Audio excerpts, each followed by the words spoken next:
มาจากพี่น้องมากินตำป่าทะเลน้ำกันจ้าเบิ่งเป็นจะแซ่บบ่โอ้ยน้ำลายแตกใส่กระพักบุ้งแล้วก็พักยอดกระถินพี่น้องอ่อนๆเลยมา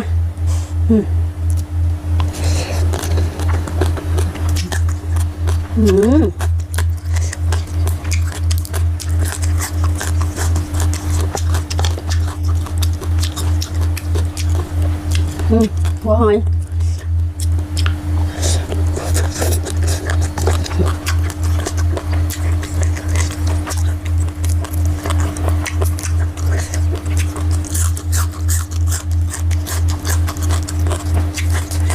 นะครับผมหยอดนิดนึงกำลังพอกินกำลังกิน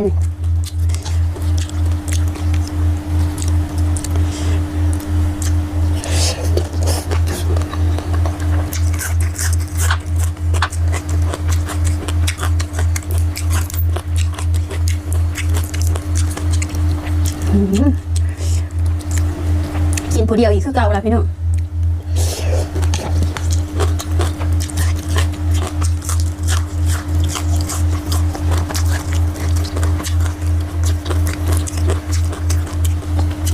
มันต้องกินหลายคนมันถึงแซ่บนะหอย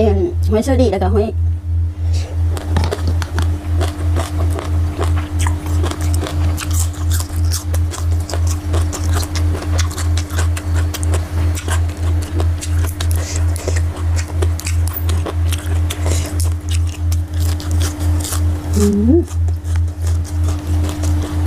แซ่บ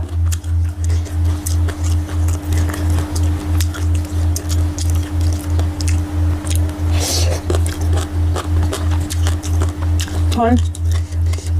ยังไงเนี่ยหอยแมงผู้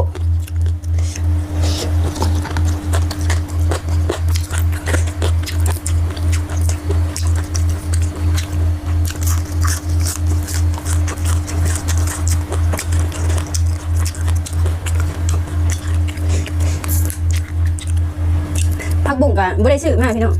ไปเก็บเอาผักบุ้งบอดชาน